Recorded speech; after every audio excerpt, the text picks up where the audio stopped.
Looks like our numbers are stabilizing. I'm going to go ahead and get started.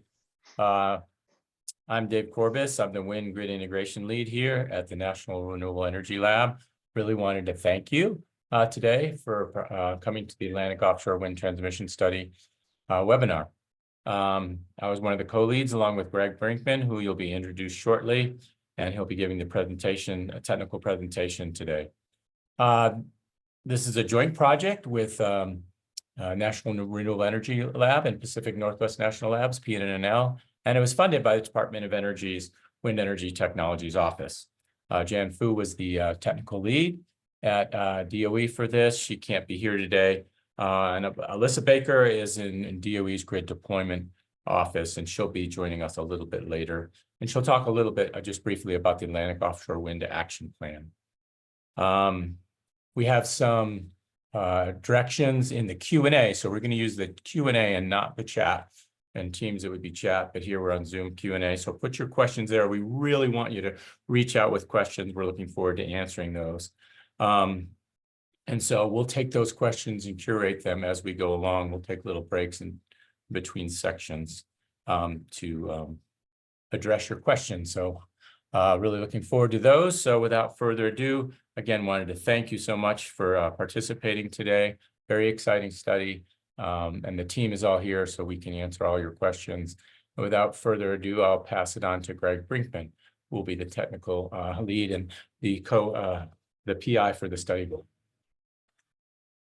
Hello, thanks, Dave. Yes, as Dave mentioned, I am Greg Brinkman, and I am here on behalf of a wider team from the U.S. Department of Energy, the National Renewable Energy Lab, and the Pacific Northwest National Lab. Approximately 2.5 years ago, the Department of Energy asked these two labs to pull together a study to address some of these key questions regarding offshore wind transmission that stakeholders have been asking. Specifically, questions that were not already being addressed by other studies. These types of questions were primarily interregional in nature and challenging for a single region to study. So our first order of business was to pull together a technical review committee to help review our study goals and methods, assumptions, and eventually conclusions. This group represents a wide range of stakeholders. Many of the people participating in the webinar today were part of that committee, and the team really wants to thank these people for helping make the study as relevant as possible. Please do note that the conclusions and the assumptions for the study were guided by the advice of the committee, but don't necessarily represent the views of any individual or organization on the committee. The study was released in March, and we have a website with links to the report and an executive summary. And as Dave mentioned, after I'm done speaking during the first half of this webinar, Alyssa Baker of the Department of Energy will briefly discuss the Atlantic Offshore Wind Transmission Action Plan, which was developed by the Department of Energy and the Bureau of Ocean Energy Management. And this action plan incorporates some of the learnings of this study. After that, we should have plenty of time to address some of the questions that come in through the Q&A in Zoom. And as Dave mentioned, we have good representation from the team online. So hopefully you'll hear from a few others during the Q&A also. And if we don't get your question answered live today, we'll try to either follow up with you later or possibly add some frequently asked questions to our website. So I'm going to start today by talking about some of the overall goals and objectives of the study. And then we have a few slides discussing the build-outs that we focused the study on. And then we'll discuss some of the key findings and take-home messages. Our key objective for this study was to determine what some of the potential costs, benefits, and impacts of offshore wind transmission networks could be in the future grid. The diagram on the right side of this slide shows the concept of an offshore transmission network. On the left is an example of a radial system, which has no offshore network. Each offshore platform is connected to an onshore point of interconnection, or a POI, and there's no connection between the offshore platforms. On the right is an example of a simple offshore network. In addition to those two export cables connecting from the onshore grid to the offshore platforms, there is also an interlinking cable connecting between the offshore platforms. This interlinking cable could use HVDC or AC technology, and it can contribute to congestion management, curtailment reduction, potentially reliability and resilience. And we wanted to try to quantify some of these impacts in this study. We specifically studied scenarios and pathways of offshore wind development through the year 2050, with 85 gigawatts of offshore wind generation capacity in the Atlantic between Maine and South Carolina. That was our domain for the study. We created our offshore wind transmission layouts while attempting to respect other uses of the ocean, including conservation, shipping, military, and other types of considerations. This slide shows the topologies we analyzed in detail for this study. I'm going to use the term topology to describe the layout of all the offshore transmission connections. I'll talk about them each in a little more detail later, but I did want to introduce them here up front. We started with the radial topology. This topology assumes direct connections from the offshore platforms to the points of interconnection on the grid, with no offshore networks and no interlinking cables. This radial topology is the basis for all the other topologies. The export cables, the wind generation locations, and all of the points of interconnection are identical in all the different topologies. Only the offshore network connections are different. So this radial topology forms the basis for the others. Next is the interregional topology. This topology connects platforms and POIs between different regions in the Atlantic. And the team specifically designed it to take advantage of potential opportunities to connect regions with diverse resources and demand patterns where possible. The map on the right is a geographic representation of what the interregional topology could look like. I'll show more maps for all of the topologies a bit later. The intra-regional topology specifically connects platforms within regions. This could possibly complement the interregional topology and also possibly could come before interregional solutions are developed. The topology with my favorite name is the inter-intra topology, and this is a combination of the interregional and the intra-regional or within region topologies. All the interlinking cables in both of these topologies are included in the inter-intra, so it's a superset of the two. We analyzed this topology specifically to understand whether the benefits of these two different strategies were additive or whether the development of one could possibly undercut some of the value of the other. And then last, we have the backbone topology. The backbone topology is a longer and larger version of the interregional build. It connects the full domain all the way from Maine through South Carolina.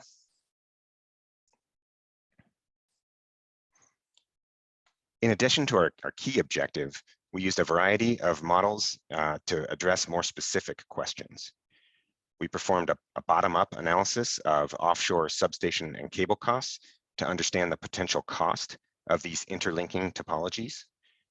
And to understand some of the economic benefits, we simulated a year's operation of all the topologies with 85 gigawatts of offshore wind generation, plus an analysis of sensitivities using Energy Exemplar's Plexos production cost model. We addressed some of the resource adequacy, reliability, and resilience impacts using NREL's PRAS model, Siemens PSSE, and PNNL's C-Page model. Resource adequacy work was done using 7 years of meteorological patterns with consistent wind, solar, and demand profiles for all regions. The wind data is from the NREL Wind Toolkit dataset. Solar data is from the National Solar Radiation Database, and demand data is based off some work from Evolved Energy Research. The resilience work was primarily to demonstrate potential capabilities, and the webinar today is focused on the results that we were able to quantify economically. Lastly, we wanted to determine if and how an interregional topology could be developed in stages. This would help potentially achieve the benefits without adding near-term hurdles that could potentially be introduced by pre-building transmission. We did this by developing the topologies consistent with current trajectories in the industry and the technical readiness of potential interlinking technologies, which I will discuss soon. Dave, maybe I'll pause there for just a second, see if there's any questions I should address before moving on. Sure. Thanks, Greg. We do have a couple questions. Some of them are jumping ahead to some of their topics, but let's go ahead and take them. First question was just in terms of the leasing their deep water and floating wind turbines envisioned. How will cable transmission lines be handled with these movable platforms? Yeah, so the majority of the development in this study is based on fixed bottom technologies, but some of the sites in the Gulf of Maine that we envision, or that you'll see on these maps in a moment, would likely be with a floating technology and I believe a floating platform even connecting to the grid that way. And then another question was, what was the assumption each offshore wind plant will only have one substation each? Was the assumption each offshore wind plant will only have one substation each? Yes, so when we started this study, we discussed topologies like a radial and a shared radial and various things that were talked about a lot in the US 3 or more years ago. But in general, the projects have gotten so large and cables, especially HVDC cables, can handle a gigawatt or more of power. And we're seeing large projects that basically fill the entire cable. And so for the most part, we expect, and we modeled in this study, that most projects are gigawatt scale or larger projects, and will have a single platform and a single cable per project. Thanks, Greg. Another question was, let's see.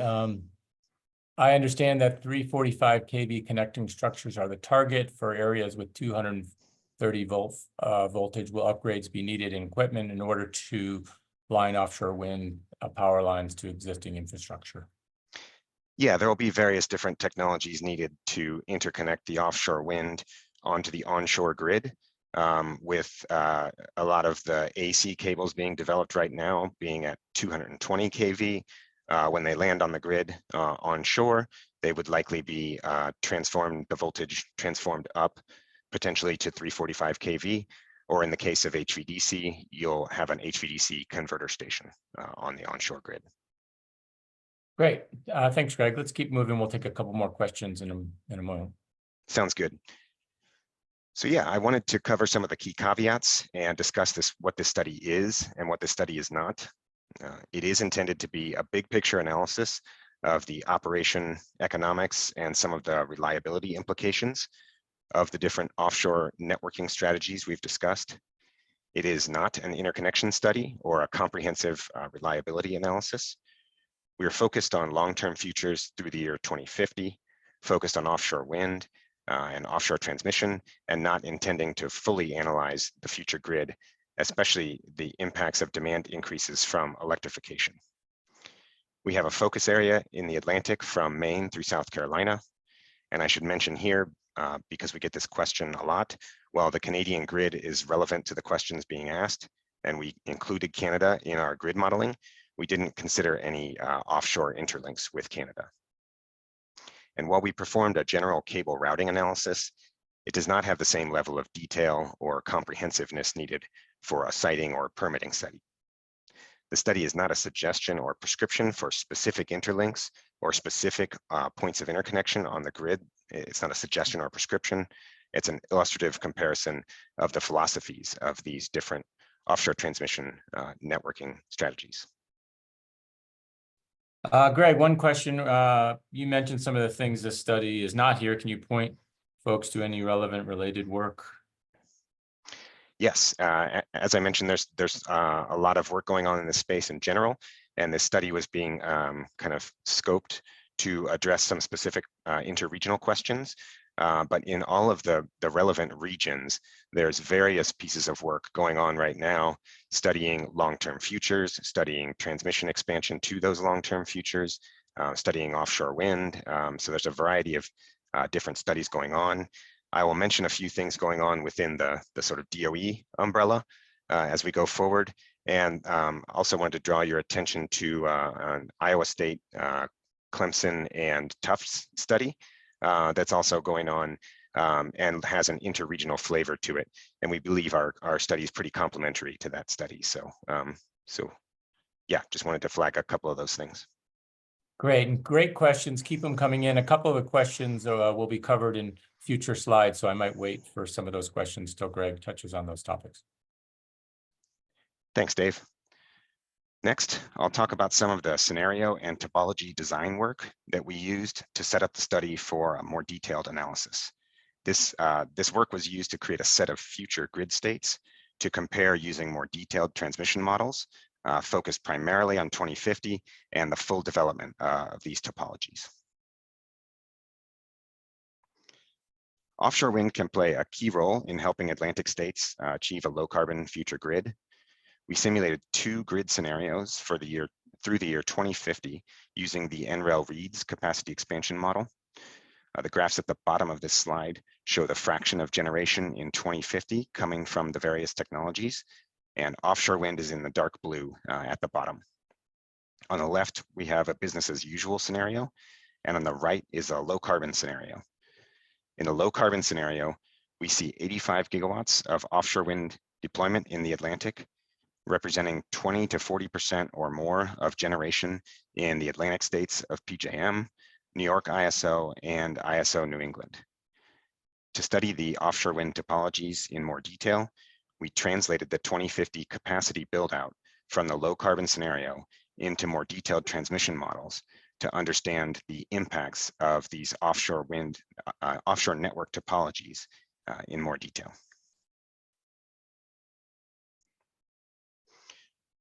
To understand the challenges associated with developing offshore wind generation and transmission in a crowded sea space with competing uses of the ocean and conservation goals, we collected 26 different data layers that represent potential challenges to developing offshore transmission, including conservation types of layers, shipping, military, and other categories.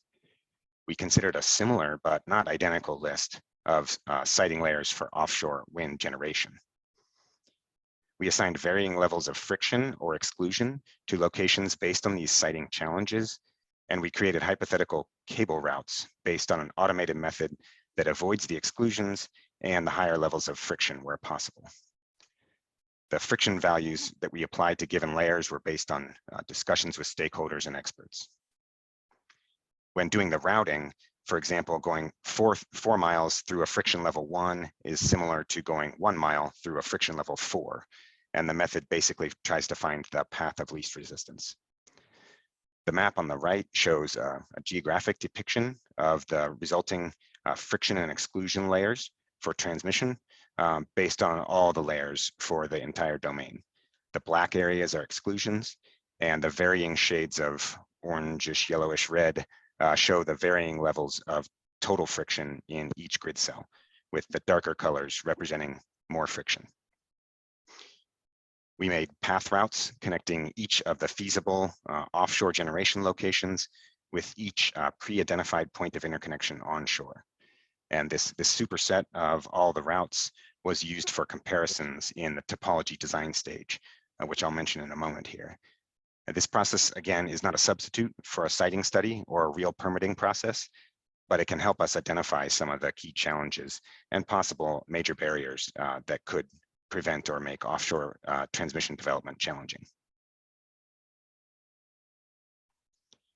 So next, I'll show some diagrams and maps of the different topologies I mentioned earlier. But first, I just wanted to remind folks of 2 key caveats. First, the points of interconnection and the associated cables are not intended as prescriptions, but intended to create plausible sets of connections for making comparisons between the topologies. And again, it's not a siting or a permitting study.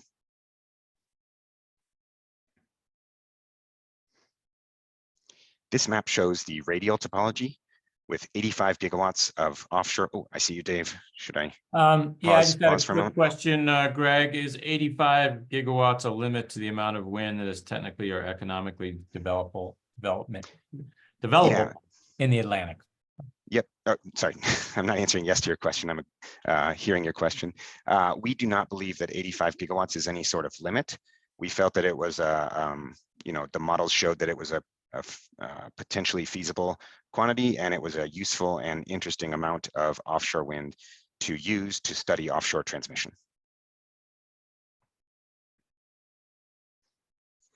So this map here on the right shows the radial topology with 85 gigawatts of offshore wind connected to the grid by export cables with no offshore networks or interlinks. The white circles offshore are where the wind generation would be located, and the lines are the connecting cable routes. This topology was designed by trying to balance three main elements, one being the per megawatt hour cost of the wind based on the wind resource quality, depth, and other factors. Two is the electrical favorability of the potential POIs, specifically focusing primarily on POIs suggested by stakeholders from previous studies and discussion. And we also identified a few other possibilities through power flow modeling. And the third thing we're trying to balance is the potential cable distance between the wind locations and the POI based on the path routes that I just mentioned. The existing lease areas are assumed to be completely developed with additional development outside of those areas. And that's as of late 2023, the lease areas. The radial topology is used again as the basis for the other technologies, or sorry, the other topologies. So the export cables and wind generation developed in this topology are identical for the other topologies. This investment in the offshore platforms provides a unique opportunity to add transmission capacity offshore that can potentially provide value to the grid.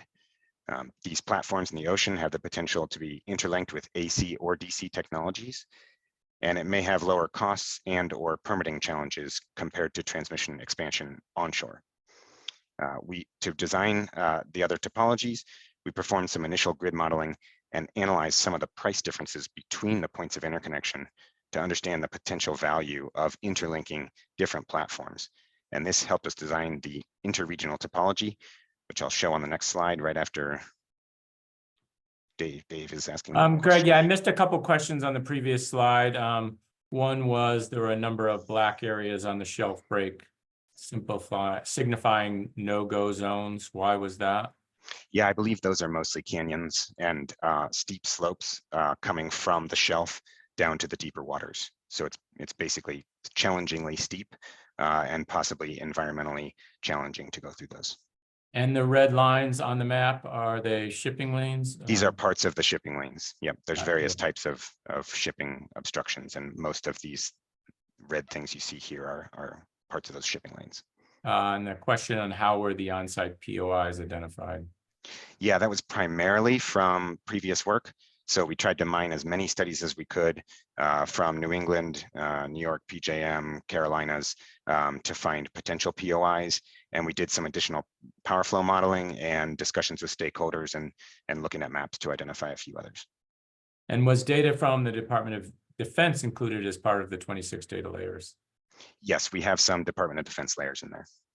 And was the Stellwagen Bank National Marine Sanctuary treated as an exclusion area? Yes, I believe that's this black chunk. Can you see my mouse? This black chunk right here, I think is Stellwagen, and I believe we excluded it as would be shown if I'm correct that that's the black box. Great. Let's continue moving. We'll get to some of these other questions because some of them are directed at topics later in the presentation. Okay, great. So the map in the middle of this slide shows a geographic representation of the interregional topology. The different colors are different offshore networks. They connect POIs to offshore platforms and interlink between those platforms. On the right here is what we've been calling the subway style depiction of the networks. And this shows the connectivity of each network with better visibility while not maintaining the geographic routes and positions offshore. In this interregional topology, we had 7 new interlinking cables compared to the radial topology, which adds 14 gigawatts of new interregional transmission capacity. Each network is a multi-terminal HVDC technology, 525 kV bipole design that's capable of carrying 2 gigawatts in each cable bundle. This cable technology is currently being designed and procured and built in Europe and will have a standard design that could potentially be incorporated into North American projects. In this topology, there's up to 3 parallel cables between regions. For example, between New England and New York to the Mid-Atlantic states and PJM. And this enables 6 gigawatts of new interregional capacities between these ISOs I mentioned. I see you Greg, again, somebody Dave. asked a question, what would be the longest radial cable from an offshore plant to a land POA? That is a good question that I don't know the answer to off the top of my head, but I believe it's in the neighborhood of 350 kilometers, something like that.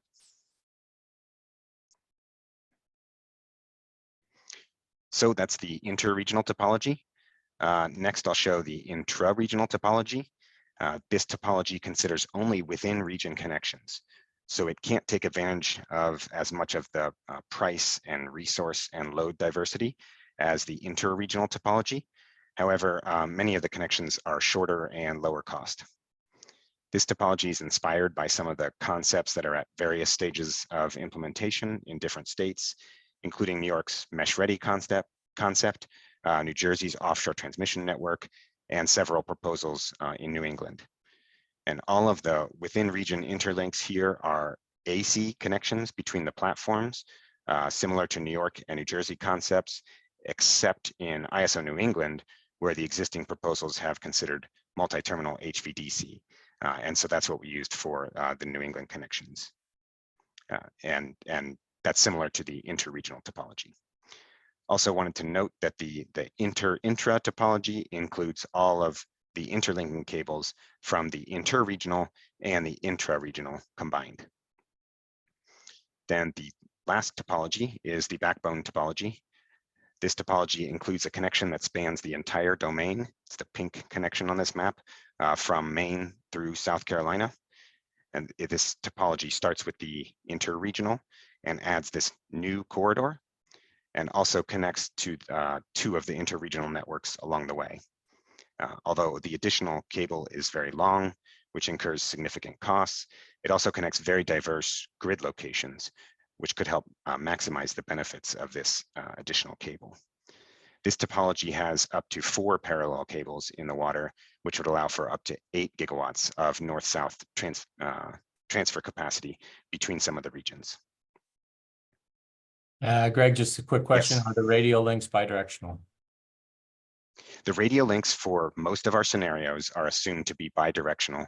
We did model a scenario that I'll mention, or a sensitivity that I'll mention in a minute, that enforced a one-way flow from the offshore grid to the onshore grid for the export cables. And another question was, how did you come up with these 5 topologies to study? How did the team come up with these 5 topologies? Yeah, we wanted to kind of compare different topology philosophies instead of looking at, really specific connections and comparing specific connections. We wanted to create some potentially general take-home messages that folks could take home and understand from this sort of illustrative build-out. So we wanted to kind of encompass some philosophies like the interregional, the intra-regional, which is within all the regions, and then the backbone is a little bit, longer and bigger and wider than more parallel cables than the others. And one last question on this section. Can you explain the methodology for onshore transmission expansion? Was the production cost modeling, a nodal or zonal resolution, were line or interface limits enforced? Yep, so for the production cost modeling, we used a nodal resolution. We enforced high voltage line constraints in all of the Atlantic regions. And so that was our starting point. We did a simple transmission expansion onshore that basically looked at kind of N-0 base conditions and looked at which lines were overloaded in those types of conditions. And we expanded the onshore transmission based on that. So it's a simple onshore transmission expansion. And the goal is to have a reasonable onshore development that allows for assessment of these topologies. And a question, Greg, just on some of the costs for the offshore platforms, including the HVDC. Somebody mentioned they look a little low compared with 2024 prices. I think that's tables 4 to 9 in the report. Any mention of this? Did you estimate these costs? Do you get direct input from HVDC OEMs? Yeah, we estimated these costs using discussions with stakeholders, previous studies, and especially a subcontract with DNV. Of course, it's very challenging to have kept up with supply chain and inflationary challenges throughout the study and the development of these numbers, and using, existing projects that have, it's a hard target to chase. And so we tried to keep up with inflation as much as possible with the cost assumptions and the assumptions for other technology costs and fuel and things like that. So it's a moving target. There's a lot shifting underneath, but we tried to keep up as much as possible.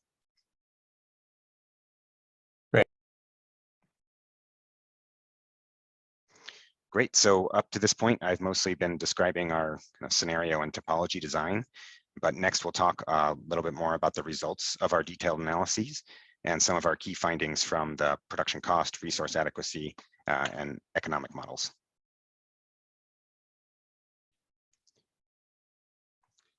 So the benefits of the offshore transmission networks come from a variety of different sources. The hourly grid simulation in 2050 using Plexos showed that there were significant benefits that come from the reduced curtailment of offshore wind and the associated reduced usage of higher cost generators. I'll talk about some of the resource adequacy benefits in a minute. The plot on the right shows the annual benefits in 2050, ranging from under $1 billion per year in the intra-regional scenario to almost $4 billion per year in the backbone topology. The majority of these benefits are from reduced production cost, specifically reduced fuel consumption, or the orange in this plot here. The reduced fuel consumption is primarily from either hydrogen combustion units or gas-fired units with and without carbon capture and sequestration. The offshore wind curtailment is reduced by 1 to 2 percentage points in topologies with interregional interlinks. And we'll compare these benefits to the costs in just a minute. This slide shows the interregional flows on the offshore network for the entire simulated year of 2050 for the interregional topology. Northbound flows are positive and southbound flows are negative. And although you can't see any specific hours here, you can see some patterns well. All three of these interregional interfaces flow bidirectionally in every season, and this helps reduce production costs in different regions at different times. On the right, the southeast to PJM path is the only one where there's really a dominant direction, and that dominant direction is northbound into PJM. The overall utilization of the interlinks is quite high. It's between 50 and 60% for each of these interlinking cables. And I don't believe I've mentioned yet, but we did not oversize the export cables in the interlinking topologies. So the export cables are generally sized to the size of the offshore generation, and they don't have any excess capacity to use when the offshore generation is generating at capacity.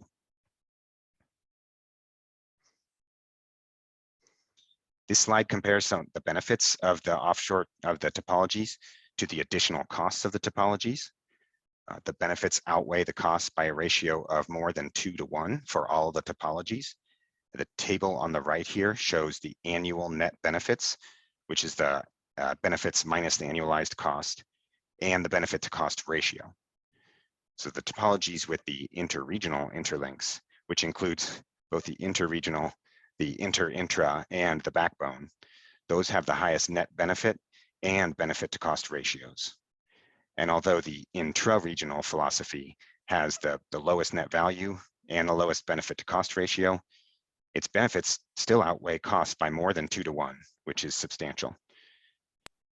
The yeah, go ahead, Dave. I just wonder, since it's a lot, it was thrown early on, but maybe just go over those interregional, intra one last time so people can continue to track it.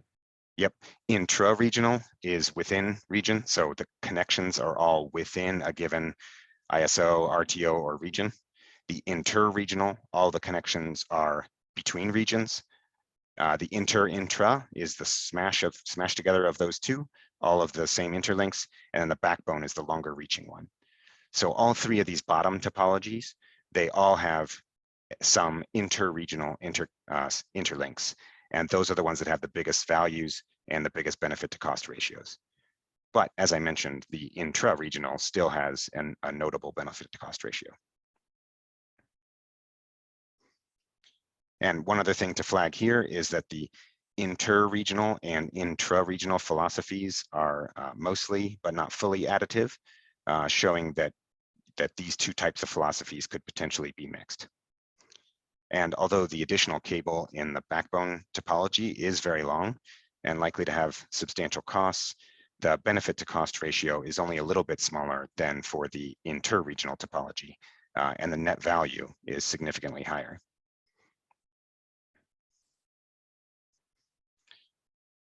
So for this study, we're primarily focused on the impact of offshore transmission between the topologies. But for context, I wanted to talk a little bit about the contributions of offshore wind generation to resource adequacy. Resource adequacy ensures that there's enough available power to balance supply and demand at all times. So it's kind of a way of measuring contribution to peak demand. This graphic on the right shows that the offshore wind in the Atlantic can contribute to resource adequacy by generating significantly during peak demand hours. It shows the offshore wind capacity factor percentage, which is the generation divided by the capacity, for the average hour of day in each month. The darker green colors represent higher capacity factors. In the red circle at the top shows typical times for a winter peak demand, and the blue circle shows typical times for summer peak demand. The offshore wind is especially high during winter peak demand hours, which are typically evening in January. And this is particularly important because in a low carbon scenario, many portions of the US will potentially transition from summer peaking to winter peaking due to the electrification of heating demands. And some of the Atlantic regions like New York and New England are already starting to plan for this transition. So although offshore wind contribution to peak demand is important for context, we're really focused on the contributions of the offshore transmission to resource adequacy and peak demand.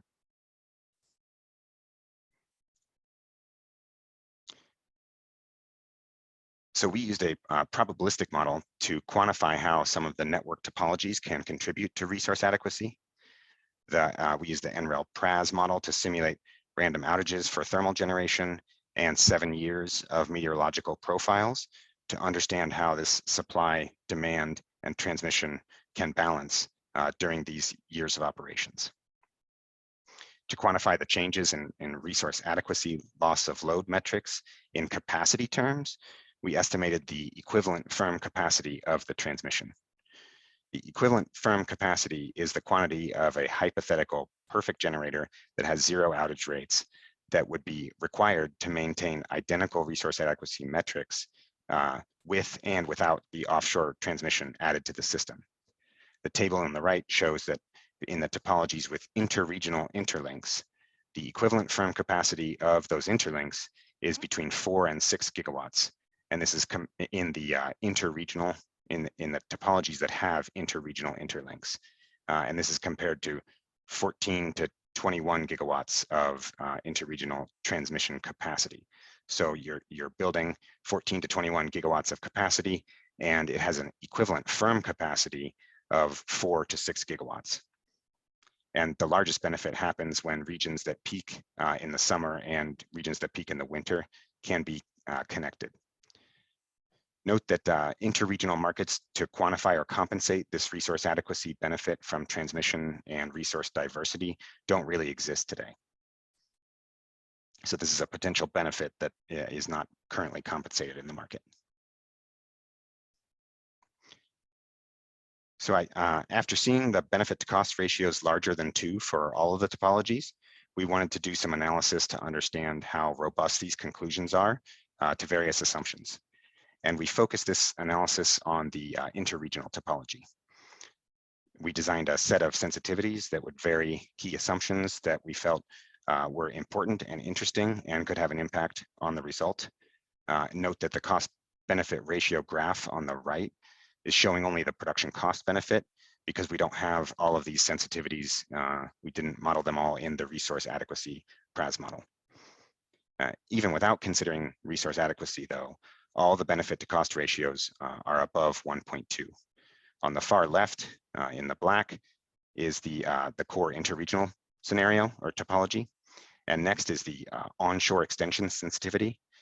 This scenario, we hypothesized potential additional transmission from east to west across PJM that could alleviate some congestion that existed in the model due to high renewable builds further west. This congestion relief led to lower prices in PJM, and the interregional offshore network was able to take advantage of some of those lower prices and flow power to higher priced areas. So in this sensitivity, the value of the interregional topology is significantly higher than the value of that interregional topology without the onshore extension. And the next two sensitivities involve limiting the flows on those offshore cables. The first one assumes only 1.2 gigawatts as the limit for the cables. And the second one enforces that one-way flow that I mentioned earlier, the limit radials scenario. These both reduce the overall benefit, but we still see benefit to cost ratios above 1.2 in both cases. And this is, again, only including the production cost benefit. Dave? Yeah, you touched on this, but what is the incremental cost benefit for intra-regional after intra-regional is completed? I don't have that exact number, but it was mostly additive. So I think the sum of the two, it was the result of the intra was a little bit less than the sum of the two. Good. Other question was, you studied some of these sensitivities, but presumably not the full breadth of possibilities. What conclusions can we draw from this? Yeah, so there's clearly other assumptions that would be interesting. Different builds in different regions, different states with different carbon targets, things like that. But for this analysis here, we explored a significant number of different sensitivities, and the conclusions were quite robust. So we think this is evidence that further study, continued study, is warranted to continue to refine our understanding. There's benefits here, and it would be useful for industry to figure out what they are. And another question, how do big storms affect offshore wind loss of load? Were there any weather scenarios modeled where all of the offshore wind capacity was unavailable? How does the addition of transmission change this? Yeah, so for the economic modeling, we modeled the year 2012, which does include Superstorm Sandy and some other events and times where there's very little offshore wind available.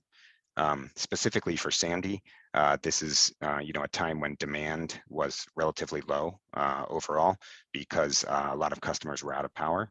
And so this doesn't stand out in terms of a time of loss of load expectation. I should also note that PNL developed and extended their egress resilience tool to potentially be able to look at some extreme scenarios such as this. Right. And the offshore transmission during those times is basically fully available because you have no generation coming from the offshore wind itself. Great, so the last two sensitivities are about hydrogen prices and transmission, and they have an impact on the results, but not on the overall conclusions of significant benefit to cost ratios. So we designed another sensitivity to address whether there could be some lower hanging fruit with nearby platforms that may not appear as suitable for these larger networks, but could make for single interlinked networks. These opportunities could be much lower cost with still substantial benefits. We didn't do a full path routing and cost analysis of these, but we did run it through our Plexos operations in 2050 and found that it had about 2/3 of the benefits of the interregional networks, of the interregional topology, but it may have significantly less than 2/3 of the cost due to the short distances and fewer cables. I want to note that some of these opportunities could be limited, and some of them may be in existing lease areas, which could be challenging for some of the timelines.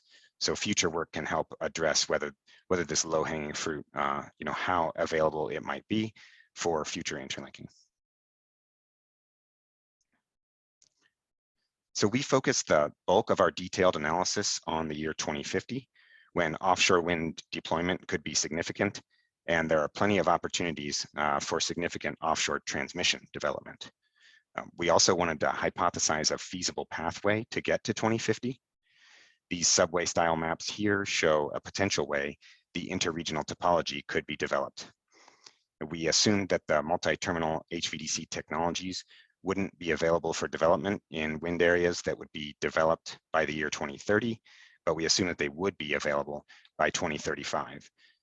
This would potentially require a significant push from grid planners and developers in North America, but the stakeholders felt it was potentially feasible. Several of the platforms in the interregional network could potentially be developed by 2035 based on economics, policy, and grid needs. And in order for these specific platforms to participate in a larger interregional network, this transmission would need to either be pre-planned or developed in phases with technology standards that would allow for future interlinking of platforms that are included in this topology. So this is a potential benefit for implementing standards in the near future that would allow for future interconnecting and interoperability with other platforms. Our stakeholders noted that this phased development reduces the risk compared to pre-planned transmission. But in order to do this, we would need to have technology standards developed relatively soon. Projects in service in 2035 will likely be procured in the next couple of years. And in this example, 4 of these initial platforms were installed and developed in the year 2035. And so if standards and interoperability doesn't exist at that point in time, these platforms would not, and the benefits associated with these platforms would not be able to be achieved in that scenario. So I mentioned earlier that we'd be focusing the webinar on analyses that we were able to quantify economically, but did just want to flag some of the reliability explorations that we did, and we don't have a lot of time left. And this wasn't a comprehensive reliability analysis, but the teams developed some new tools and extended some existing tools to demonstrate the offshore wind transmission use cases of these tools. The first example here is the NREL Automated System-Wide Strength Evaluation Tool, or ASSET, and we use that to determine which POIs may be weak and may need more in-depth studies and possibly additional equipment to ensure stable and reliable operation. We also have some ongoing work on multi-terminal HVDC protection to help understand what capabilities are necessary to protect the system. Shahil Shah of NREL is the best point of contact for questions about these tools. And then here we have some of the PNNL tools.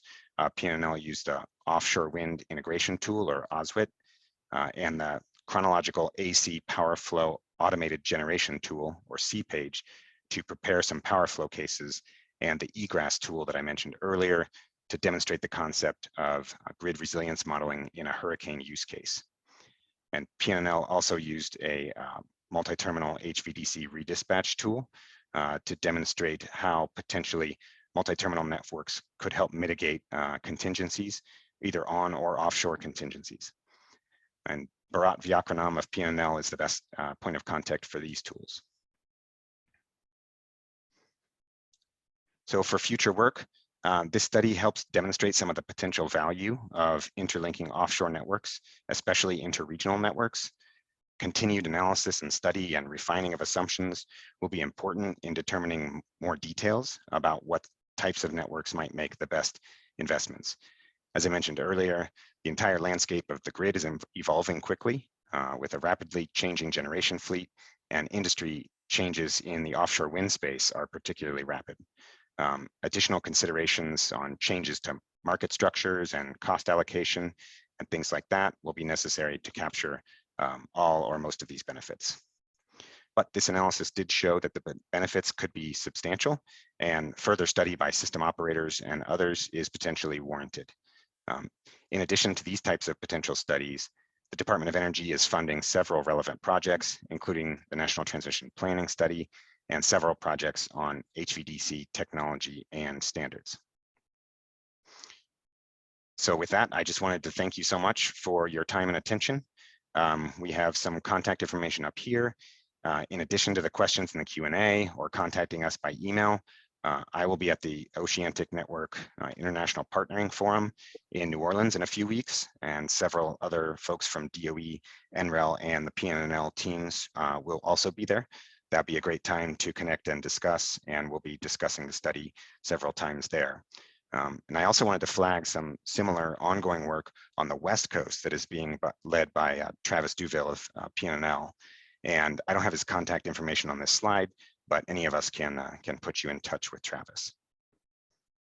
So with that, again, I wanted to thank everyone for their attention.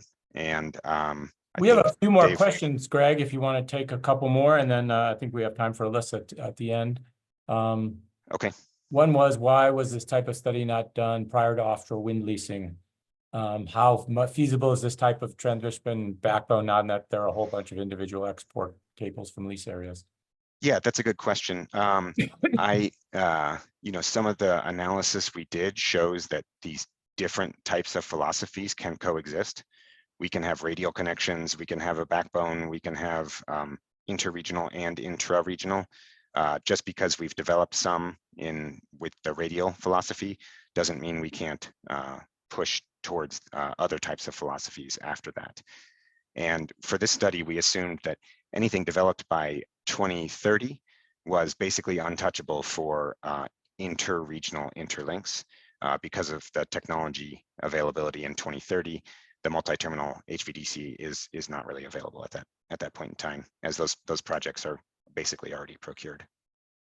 A real high level question, maybe you can just give a real quick answer. What have we learned from the European experience? Probably too much to, yeah.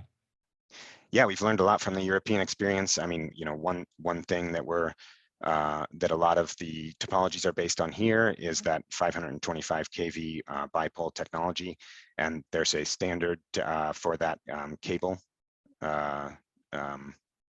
technology in Europe, and they are procuring significant quantities of that. And that's just one example, but yeah, there's a lot that can be learned from the European experience. In terms of benefits, did you include the cost of PPAs in your benefits? Offshore wind generation PPAs. So we're looking at kind of a system level assessment here. And in all the scenarios, the offshore wind generation was the same. So the generation capacity of offshore wind is identical. And so there's no sort of system level cost difference there.